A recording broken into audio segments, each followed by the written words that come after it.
Welcome back, everyone, to the Growing Money with Sean Trey's podcast. I have a really awesome guest with me today. Now, would you like to tell people who you are and a little bit about what you do? Yes, so I'm Nishaea Richardson. I go by the title of the Play Money Coach. So I'm a money coach, also known as a financial coach, and I work with my clients to help them build a healthier relationship with money. That could look like us working together to work on their budget, their savings, their credit, their debt. But most importantly, is their mindset and the behaviors around the way that they manage their money, because that usually is the thing that we have to attack when we're thinking of long-term success with building a healthier relationship with their finances. Yeah, it's so true. There's, one of the things that I was thinking about the other day is I was watching a movie. I think it was like a cartoon movie, and this wagon was being pulled. It was way back in the day. It wasn't like a modern wagon, It was like, and they had this pen that was holding everything together. And the character ran up and like, oh no, we're gonna lose the wagon. And so they pull the pin, and then the thing goes rolling down the hill. And you don't think about one thing holding everything together, or in a cartoon where you pull one string and then suddenly everything falls apart. But literally in life, that concept is actually true in ways. There are certain times things that hold everything together. Yes. And more so in our lives, it's a mindset. Maybe you have Tom, let's imaginary person Tom. Tom has worked his entire life and never crossed, let's say $65,000 or $70,000 a year. And Tom's entire mindset is based on this idea of this is Tom's value. This is what Tom does. And then suddenly one day someone comes along and says, hey, Tom, have you thought about moving to a new company? And he's like, well, why? Well, we've got this company up the road, but it's in Harristown. Ooh, I don't know much about Harristown. That's a new place. I've never been there. Well, come check it out and see if this is something that you're interested in. And Tom gets to the company, into the company, he walks in, and a company that he's been working at is like a 3 out of 5 stars. And he thought 3 out of 5 stars was pretty good until he goes to this new company that's a 5 out of 5. He walks in and he sees the massage chairs. He sees the climbing wall. He sees all of these perks. And Tom is sitting there going, "What? You said this was a job. Like, what are the massage chairs all about?" Oh, well, we believe in taking care of our employees and making sure that they feel good and feel happy because we find out they're more productive. Tom's mind is absolutely blown. And when he goes in and he hears, you know what? People with your experience, oh yeah, they're definitely making $150K a year is pretty standard for that. Tom's like, wow. And, and sit there. And so Tom's been stuck in this place of not that 75K is low, but just in his setting, it's not where he could be. Right. And it's a mindset thing to think, oh, I can't deserve this. And Tom is faced with this challenge. Once Tom comes home, the job is offered. He can sit there and go find a number of excuses not to improve his life, not to step through that door. You know what? I don't know if I can handle it. You know what? I don't know if that is going to be a fit for me. You know what? And there's all these excuses because all of us can always come up with excuses for not making our lives better. Or Tom could sit there and say, you know what? This might be painful, but it's going to make my life better. I've been wearing this back brace, not wearing it right now. Sit up tall here. And it's something that I put on to correct my posture. Because after years and years and years of working on a computer, I've gotten into this rounding thing. And my back slipped out. And I went to the chiropractor, and the chiropractor's like, all right, at your age, I'm not old, but I'm not young. He's like, you fix this now, or it's not getting fixed. Yep. You have this window, and I'm saying the next 3 to 5 years to fix this, or this is your posture, because you're going to start getting like, it's not going to change. And I was like, wow, whoa, this is my window. I got to fix stuff now. Yep. And it's not comfortable to wear. It is not. But it feels better than if I were to have that my back constantly be out for years down the road. Yeah.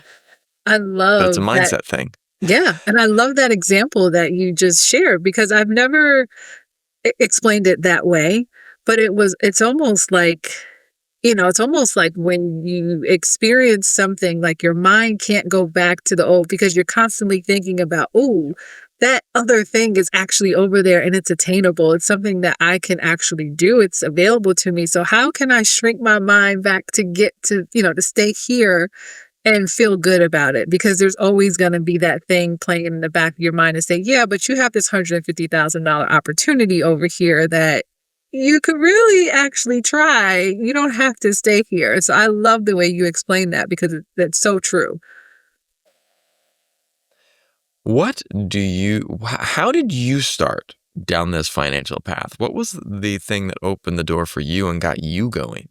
I think it was the same thing. Believe it or not, it was a combination of a couple of things. So, one, it was me understanding that the way that I was living, that paycheck to paycheck lifestyle, being at an employer that I felt like didn't really value me, and the reason why I say that is because I had so much experience. I had done so many things within the department that I was in, and when a supervisor position came open, it was like, oh, yeah, you have all the things you need. However, you don't have a college degree. And I'm Mm, thinking, it just didn't make sense for me. So that was one thing where I was like, okay, I got to do something different, whether it be I go back to school or I go to a different employer that values my experience versus my degree. Because staying here is just not something that feels good for me. Like I know the value that I bring to this organization. And then the other side of it was also seeing how that showed up in other areas of my life, me accepting the bare minimum or me accepting things that I probably should not have been accepting in personal relationships, just friendships, all the things. And I had to make a lot of changes very quickly. And then also, tapping onto that, seeing that there's more for people who have the experience or the skills that I have. So my coworker at the time, we're making the same amount of money, we're doing all the same things, but yet she was a homeowner and she was going on multiple vacations a year and she had a savings, you know what I mean? All these things that I desired at that time, but just felt like I couldn't do it with the income that I was making. But then I was also like, well, she's doing it. So there yeah. must be something different.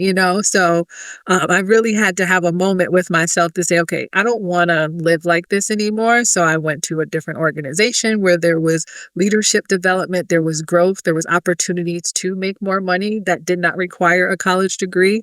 Eventually, I did go back and get my degree because it was something that I was like, okay, I want to check this box off for myself. But I also allowed myself to, learn a new skill, leave an organization that I had felt very comfortable at because I was there for a decade. I knew, what was expected of me, but there was no growth. So I made that transition.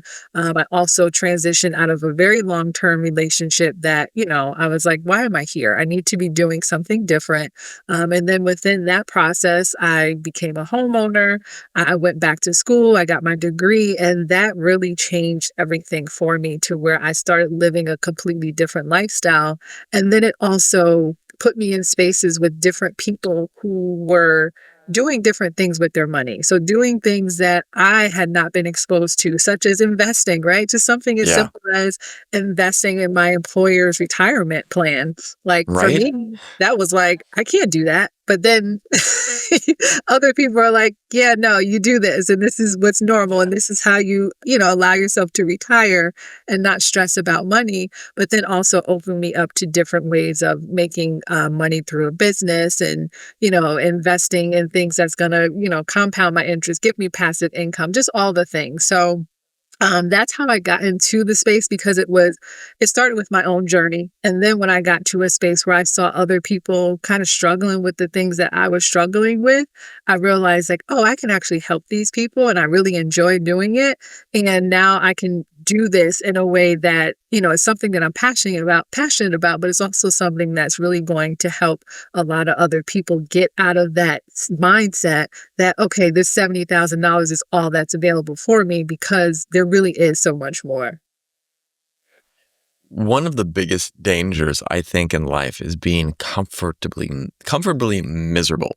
Mhm. And my brother and I were once talking about some family friends, and this person was in a marriage that was comfortably miserable. Mhm. And my brother said that to me. I was like, "How is, so and so doing?" He's like, "Well, they're horrible, but they're stable. And for that reason, they're not making any changes. They're not improving their life. They're not, making a move forward, not changing jobs, not doing anything to be less miserable." Mhm. And I sat there and I said, why do you think that is? Because we from the outside could look at this friend and go, they're not happy. They're not doing good. And he's like, I think they feel safe, Mm. and the discomfort, and they can't see that it could be better. There Yeah. could be something more positive for them. And eventually it took this person's whole life kind of crashing down around them to see, wow, I need to make some changes. And they stepped into a place that was way better. It Mm. still could have been better. But again, it's that mindset shift around life, around deserving something better, Yes. And it's awesome that many of us can't see, I've got the roof over my head. I've got this going on, you know, what does it take to inspire someone to see that positive? And that's, again, why I love speaking with coaches, because I think the job of a coach is literally to sit there and say, hey, guess what? Mhm. You could be doing more. You could be achieving more. You have the potential to be living in a way that is not comfortably miserable, Mhm. but awesome. And again, it's like you're starting to invest your money, like instead of just sitting there paycheck to paycheck, or Mhm. putting it into things and places that are not serving you. Yeah. You could be using it to become a vessel for an awesome life, but you Exactly. have to make that choice. Yeah, and, as you mentioned, it people don't a lot of times they can't make that leap or that change until things start crumbling down around them. Yeah. A lot of times, well, primarily I coach a lot of women. Naturally, they just attract to me, but it's usually when they get to me, it's because they're at that end of that divorce or that breakup, or there's some major transition that's happening in their life where they're like, I can't continue to do things the way I used to because now I'm in this space. I have all these credit cards, I have all this debt, or now I have to learn how to live on just my income. And maybe they've given up that responsibility to their partner, and now that they have to do it on their own, they don't know what to do. Or it's Yeah. just, a lot of times it's just things crumbling down before people have that wake up call. And it's unfortunate because, not that it's impossible to get out of, but that's usually when it's the hardest, because now you have all these other parts of life, that you're trying to, fight and get through, because, your emotions are all over the place. You're displaced probably from your household or the things that used to be comfortable for you. There's a lot of things that are happening at that one time. And then to say, oh, well, now I got to get my finances together. It's like, whoa, this is a lot of Yeah. transition at once. However, it's totally possible. But yeah, it's usually that breaking point of something major happening in life. And then it's like, oh, okay, I got to do this thing. I can't keep putting it off, because this is, had I done it 6 months ago or a year ago, like I said I would, I probably wouldn't be in this place now. Yeah. It's so true, right? Mhm. And and we, again, you have to push through that fear, because the fear of the unknown, it's like, "Oh, I'm gonna have to get on a budget." Yeah. That's scary. It's scary to start getting on a budget. It's scary to start thinking about these, because I think one of the things too, my daughter upset my daughter did something that caused a cascading effect of chaos last night that Mhm. ended in her grandpa screaming and her cousins getting in trouble and people were crying. And we had to go through some discomfort to fix things. So she was upstairs and her cousins were playing video games, and the grandparents wanted the video games off. And so she just took it upon herself to, like, I'm just going to walk up and turn off the video game. To which her cousin got upset and he smacked her on the arm, to which her grandfather just popped and was so angry that he knocked a plate over and what's happening? The plate smashes everywhere. She goes running out of the room, cousin screaming, other cousins sitting there terrified in the corner. And, it was just totally preventable. So I talked to her and I was like, you know what? Next time you can walk up and do that differently. You can just walk up to your cousin and say, hey, I think we need to turn this video game off, or have your grandparents do it. You don't have to do that. Mm-hmm. And I said to her, to fix this, there's one way that you can fix this. And, there's multiple ways, but the easiest way, because your mommy's at work still, and if she comes home and this hasn't been resolved, you're going to be in bigger trouble. Like that's going to be real big trouble. And so she was sitting there going, okay. And I said, you need to go upstairs and apologize to your grandparents and apologize to your cousin. I don't want to do that. I said, I know you don't want to, but you need to. It might be that discomfort that you have to go through. And I think that what we found is that it didn't have to be uncomfortable. A budget doesn't have to be painful. Changing your situation doesn't have to be challenging. It just, you build it up. She walked upstairs and her grandma gave her gifts. Oh, don't cry. Here, take these little tiaras. And I was like, I didn't know grandma had a stash of tiaras lying around the room, but she had all these nice little tiaras. And I was like, where did those come from? And grandpa gave her some chocolate that had been hidden in the fridge. And I was like, where did all this chocolate come from? And it ends up being actually a positive experience. If she hadn't have gone upstairs, there would have been no chocolate and tiaras. But instead, she got chocolate and tiaras. And then her cousin and her were okay. It was easy. Mm-hmm. But the fear of the unknown stopped her. Yes. Yeah. And as you mentioned, no one really wants to go on a budget. But I think that also comes from, the negative behind budgets, that so much of our society has like programmed us to think like, oh, if you're on a budget, that means you don't have any money or you can't do anything. Life kind of stops because you have a budget, and it's just not that. And I think, I really work hard to, reiterate that it's just a plan to tell your money where to go. You can call it whatever you want. You don't have to call it a budget if it makes you feel all those negative things, but we need to have some structure with our money. Because if not, as I say, we're out here willy-nillying it. And every month it's just kind of like, oh, I'll spend on this, I'll spend on that. And then next thing you know, you get to the end of the month and it's like, where did it go? And, oh, I didn't save the way I wanted to save. I didn't invest anything. I didn't pay off any debt. And I overspent the money that I did have to actually spend. Now I'm using credit cards. So it's just so much that it's a lot of layers, but I also think, as you mentioned, it's that fear of unknown. And if people just allow themselves to start somewhere, they don't have to do all the things at once, but just even saying, okay, I'm going to really focus on doing this budget and I'm going to stick to it. And then gradually incorporating other things. I think it won't be as difficult as sometimes it can be when we're trying to just do everything all at once. And then when we don't do it well, then we're like, oh, see, I knew this money thing wasn't for me. Right?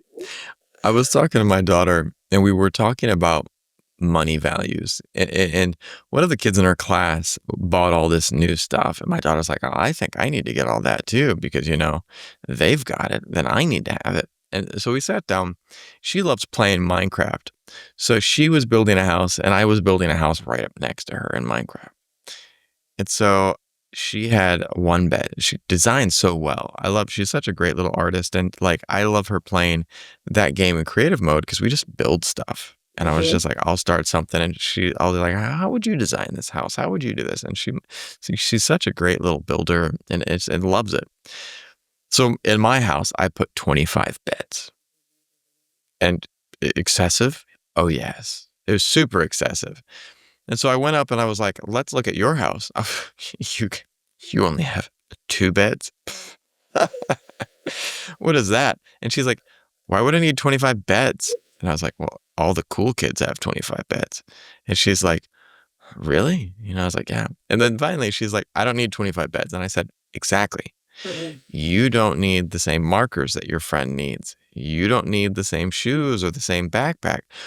You don't need the same. Now they have this one little doll called Baby 3. And it is the weirdest looking little thing, and then I'm judging it, and each doll is about $15, Yeah. but these kids are all walking around with, like, 10 dolls, you know? And I said, "Do those do anything?" "Well, not really." "Do you play with them?" "No, they just all look different, so you get each different type," and I was like, "Are they important to you?" You know? And she's like, "Well, not really, but my friends have them." I said, "Okay." Mhm. And I said, "Well, what is important to you?" And she said, "Well, I like I like nice markers because I love drawing." I said, "Okay. Well, then that's something we should spend money on.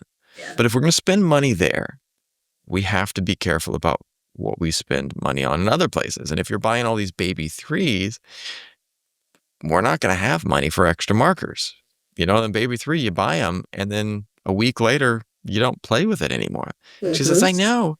And so we started talking about her values, and I said, "Well, I had 20 beds in my house. Well, maybe I want that number of beds because I like to invite people over. Or maybe I'm opening a business and I'm creating a hotel.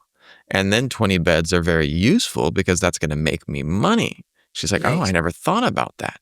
So something that might seem ridiculous to one person might be actually important to another because we value different things. Mm. And it was interesting because not until you can figure out some of your values around money and what's important to you, you know, for me, one of the reasons that I'm getting into personal finance is because I wanted to right my ship. And also, I looked at where I was at financially and I was like, man, I am never going to be able to retire, like ever, Yeah. because I am not headed in the right direction. And I didn't want to have my retirement plan be my daughter. Mhm. And that's in something in no way, shape, or form I want. Yep. And I looked at other family members that or family friends that had saved up what they thought was going to be enough and then just blown through it in retirement. And there wasn't enough. And I was just like, that scares me. Yeah. And for me, suddenly I was like, all right, I'm valuing getting a better life in the future, but also balancing it with experiences now. So, because that's the stuff that's going to build for my daughter, and making sure she has, for me, having good private tutors, like, whether it be an art class or Mhm. an extra math teacher for my daughter, because we go to a nice public school, but there are places that it's less than great. I'm living overseas, Yes. and like the English education there is not so great. So I work with my daughter to have a tutor work with her, and it's affordable, but that's important to me. And I'm willing to spend that extra money there because, having her successful and being able to be having a great foundation is important to me. But it, again, comes back to values and what's Yes. important to you, because a budget can be manageable if you want to achieve something. Yeah, and if you're also incorporating those values, because I think that's the other part of the budget that people miss is that, when we talk about, restriction and taking all the things away that's fun, when you can identify what the values are, then you can make sure those are included in your budget and all the other stuff can just go away, which usually frees up some money to take care of the things that really matter to us. And I love that you talk about financial values, and just values in general, because it's something that I don't think a lot of people think about when they associate it with money. And I also think it helps us identify maybe why one person may be more attracted to a luxury vehicle where someone else is more attracted to vacations. And it took me a long time to identify that too, because, around me, there had to be a good image. You had to show that, you were doing well, whether that be with your vehicle or the clothes that you wore, or just this outward appearance that looked like, okay, you have money. Where for me, I didn't have the money, but yet I looked like I had the money. And Yeah. when I identified, okay, what's more important to me, to look the part or to really be the part and my bank account reflect, that, okay, I'm in a good financial position. Okay, yeah, I can actually cover that unexpected expense versus maxing out another credit card. And that was also part of my transition to say, like, you know what? I know before I was buying a new car, like, every year because I just wanted the newest car because that looked good, but I actually want to own something and I actually want to have Yeah. a car that's affordable so that I don't have to stress about money, so that I do have a little extra to where I can put some money in savings or retirement versus having this car payment that's pretty much the same amount as my rent. And now I'm stressed. So unfortunately, I don't think many people ever get to that point. They Right. kind of just go, based on what looks good from the outside and don't really actually, have the courage to say like, you know what, I'm gonna like just focus on what's important to me and I don't really care what other people think. Because, that could be difficult too. It could be, maybe you'll lose some friends or, the normal things Yeah. that you would do because you made that decision. So, you know, yeah, financial values are so important. Well, and I love that you talk about like losing friends and things because sometimes we don't realize, going back to my first example about Tom and the job, Mhm. maybe it's the wrong job. Yes. Maybe you are at the wrong place. Maybe you are in the wrong relationship. Maybe you are in a space and have the friend group that is not pushing you to be your highest potential. It's like Mhm. I remember um, I once had a uh, person that I interacted with that wanted to lose weight, and they were a close friend, and they were quite heavy, and their doctor had said, "Hey, if you don't lose this weight, um, then you're going to be having some health issues down the road." And so the Mhm. person was like, "You know what? I'm going to do this." And they came and they started talking to the rest of the members of their family. And what was interesting is that all of the family was heavy. And they all were like, and some of the family members were like, "Well, I don't see anything wrong with you. That's just normal. That's Right. just the way we are."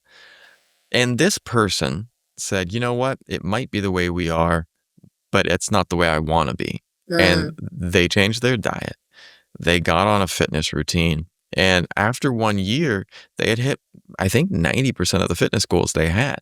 They Awesome. felt better. They were moving around. There was not the constant pain, like the leg pain that this person had been dealing with. It was one of the primary causative factors of them going to see a doctor. Mhm. And this person was feeling good. They're moving good. And the family members were like, wow. You know what happened is that one person was willing to step away and step out of that relationship for a while, said, you know what, I love my family, but I'm giving them space. And then at the end of the year became an inspiration for it was awesome, but the whole family started to transform. They all Right. said, you know what, if you can do it, we can do it too. And though they didn't hit some of the same goals, they felt better. They all Mhm. were looking and, everyone was more mobile, which for them was a huge goal. It was a huge thing. And I mean, if you translate that into finances, the idea of everyone's sitting there going, well, we've always been, paycheck to paycheck. We've never owned houses.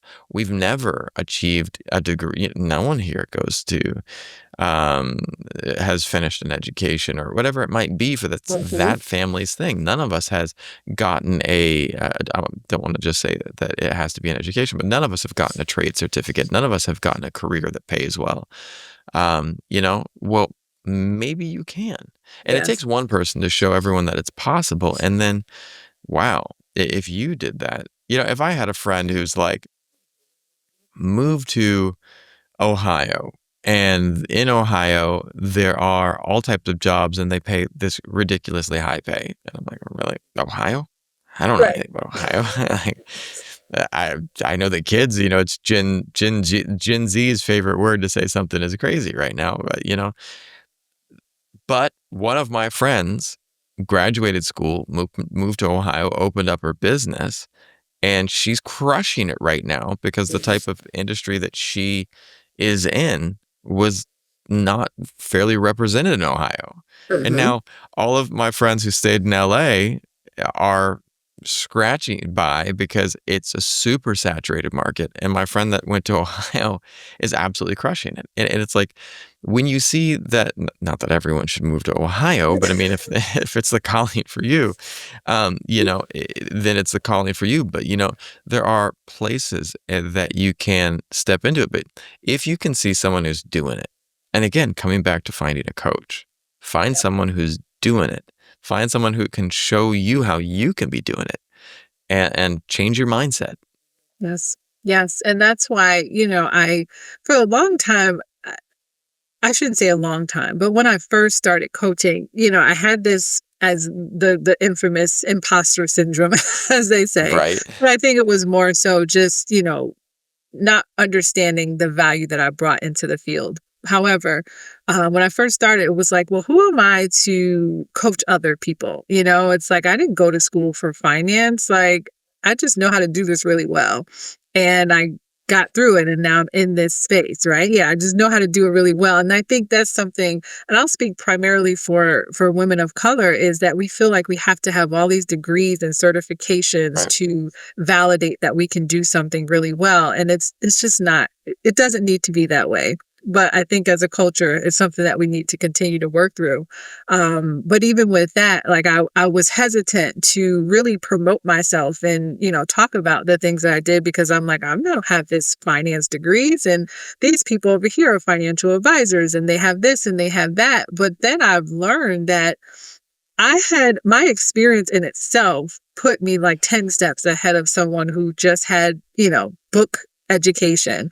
And then from there, I then said, okay, I want to take this a step further and really get the real training behind it. And then that's when, I went through a financial coach academy and got the certification and did that process because I wanted to enhance what I had through my experiences. But it was just me realizing that, I have everything that it takes. And there's someone that's looking at my journey right now saying, man, I wish I could, get a job that pays more, or I wish I could be a homeowner, or I wish I could, graduate college and not have any student loan debt because of the way I manage my money.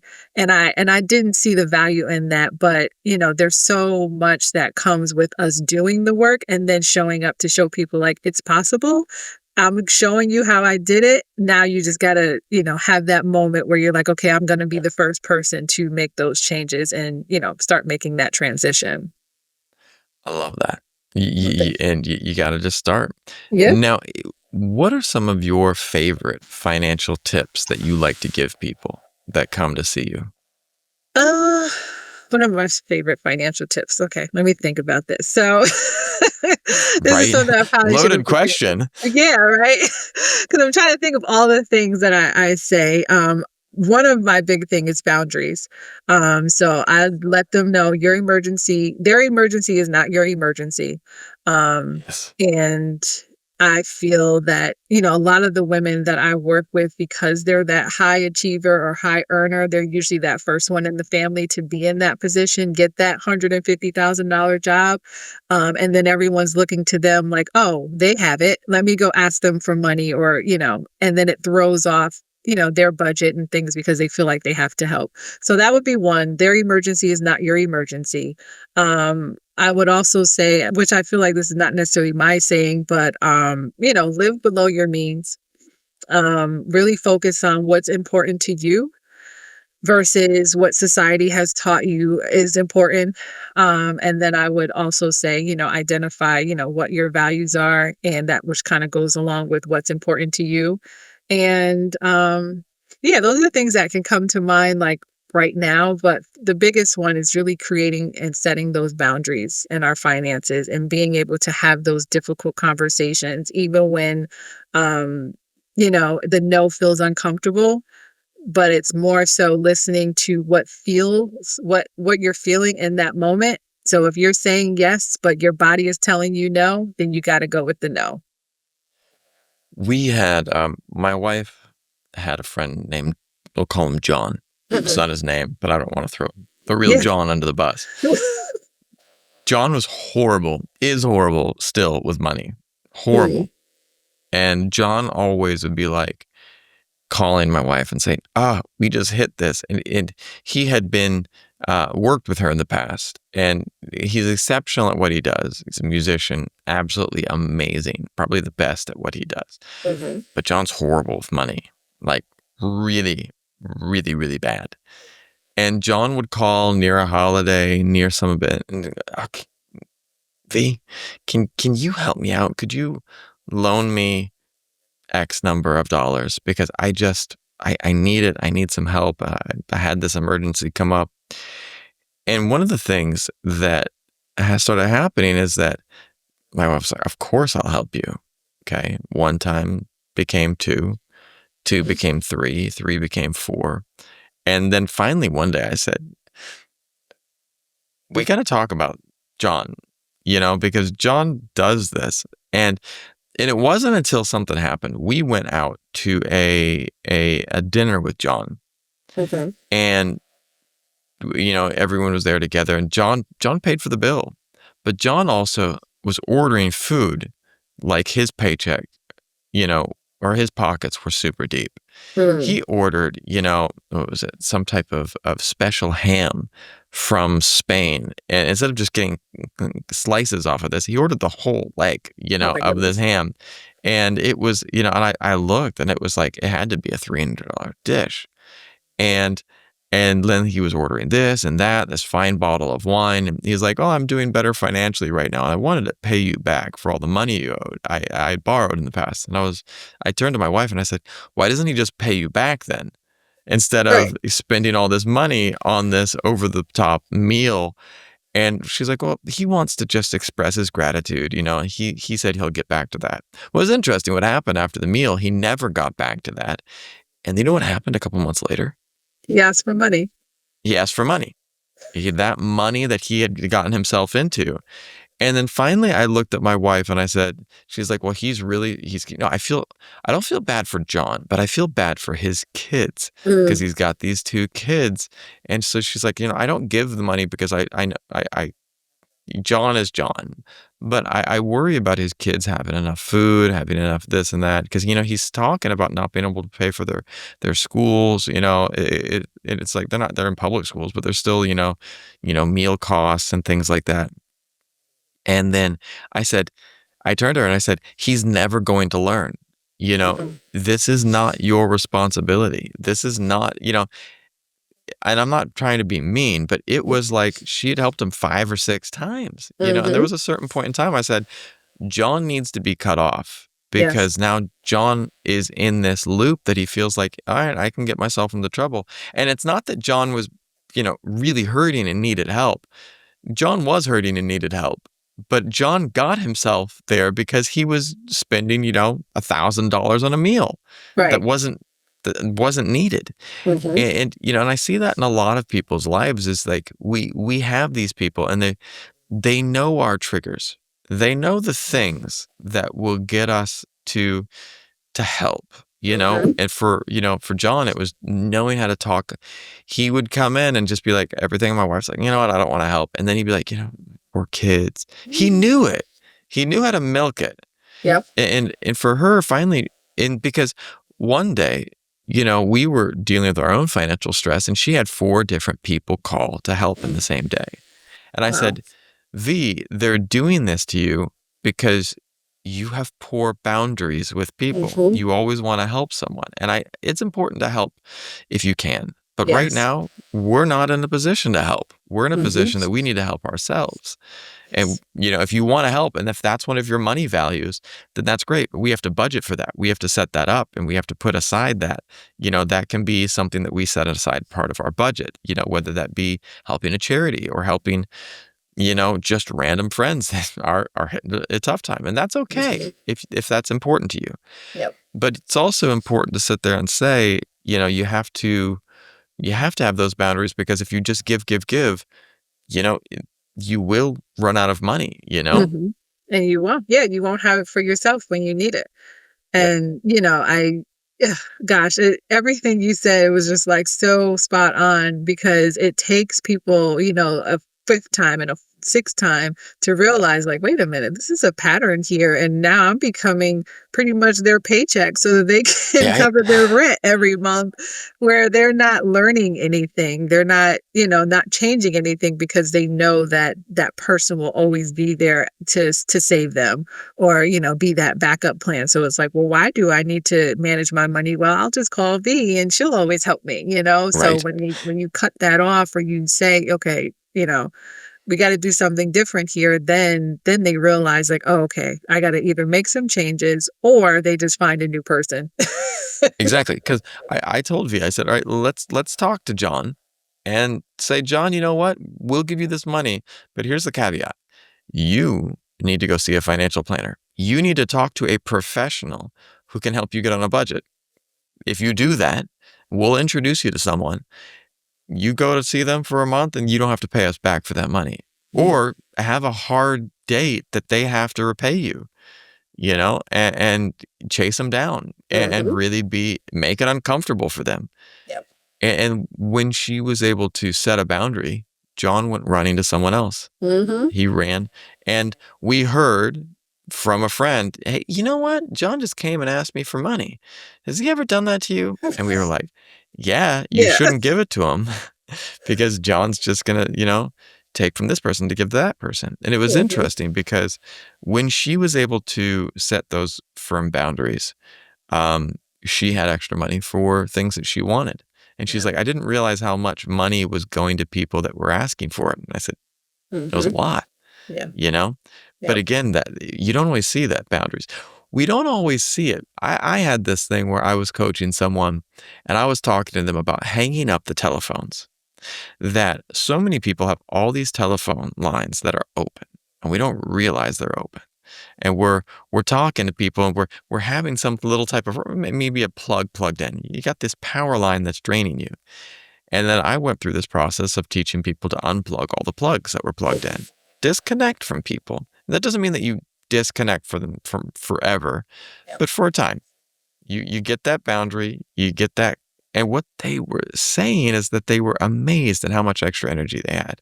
They were Mhm. amazed at how much clarity they were having because they didn't realize that they were dumping energy into Johns, dumping energy into these people that were just sucking energy Sucking out of it off. them. Yep. And they Yep. had nothing left for themselves.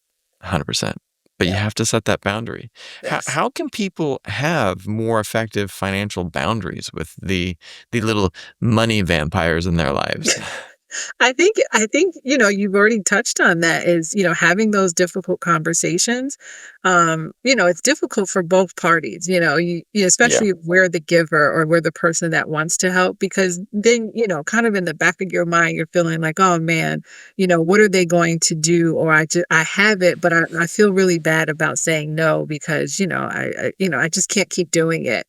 So it's difficult for the person who has to say no, but then it's uncomfortable for the person who has to ask, because I'm sure that takes a lot of courage to ask someone for money, with the chance that they may say no, because then it's like, oh Right. man, it's crushing. Right. So yeah, I would say, just being able to just have the conversation.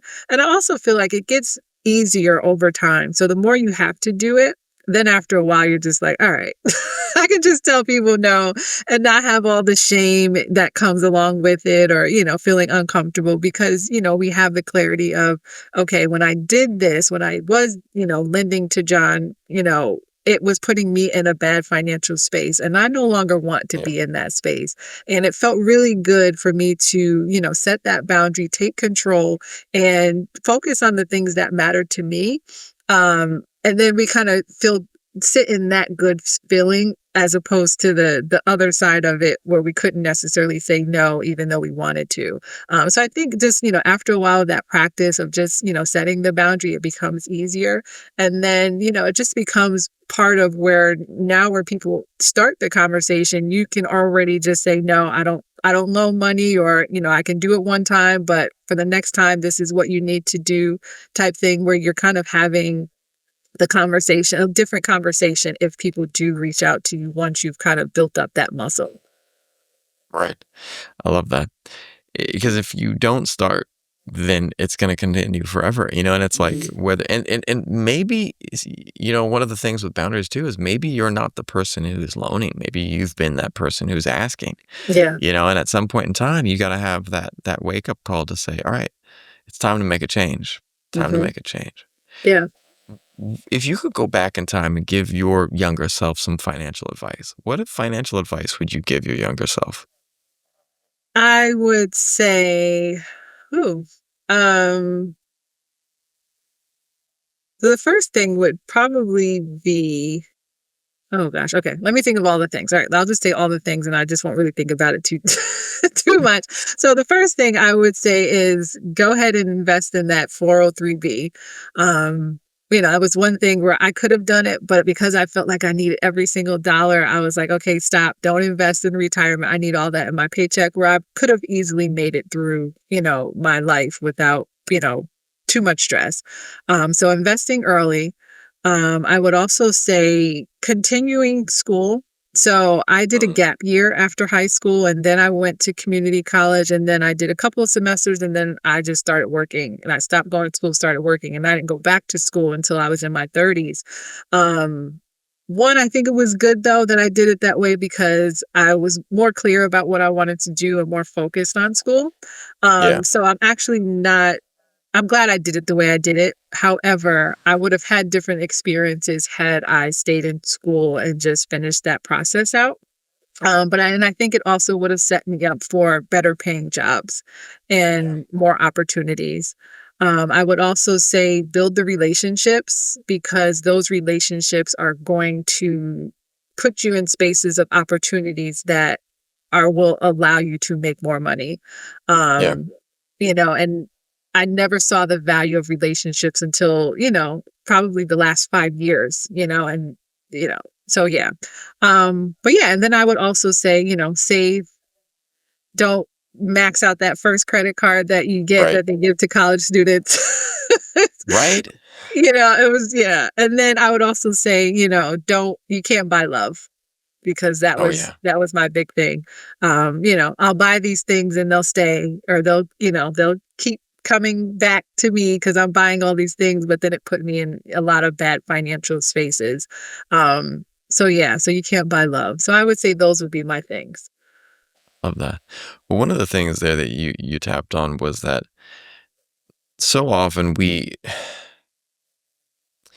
get into these places financially that we don't necessarily understand when we're in that space. We make these choices that seem right, but then it's tough. And the thing is that I want to tell people, and I love asking this question because everyone's always got something. Hmm. There's like, "Okay, I wish I could have done this, but at the same time, when was the best day to start exercising to get in shape? It Right. was ages ago. Yep. But when's the second best day? After Today. that. Yeah, that too. T- today. The Hmm. second best day is today because it could have been done any time, number of point in times in the past. But you know what? We can't change that, but we can make changes moving forward. Yep. And there's always something that we can do today. So, whether you're 10, 25, 50, or 60 Hmm. or older, you can always start making changes to your finances. And that's one of the things that I'm trying to tell people because I get guests that are younger than me on. They're like, well, I didn't figure this out until I was 27. I was just like, so I'm sitting here going, I'm 46 and I'm just trying to get my stuff together. And I've met people who are in their 60s. I have one Hmm. guy that his specialty is working with people that are close to retirement, Hmm. helping them, even if they haven't figured out, retirement and investing, how can they better position themselves? Because wherever you're at in your life, you can make changes and you can Hmm. make things better. Yes. Yes. It doesn't have to be a major event or, oh, because it's 2025 or it's it's a Sunday. Just do it. Yeah. And yeah, I love that. I love that because, yeah. There was something earlier that I was thinking, like when I was talking about how things fell apart and then before they fell into place, right at the beginning of our Hmm. conversation. And, and you were like, yeah, I had been in a similar situation. And sometimes I think we sit there and see falling apart as the last case, worst case scenario, but maybe sometimes it's the best. Yeah. Maybe that falling apart is the thing that we needed. For my Yes. friend that was overweight and he hurt his knee and it Mhm. just wasn't recovering from it because of his weight.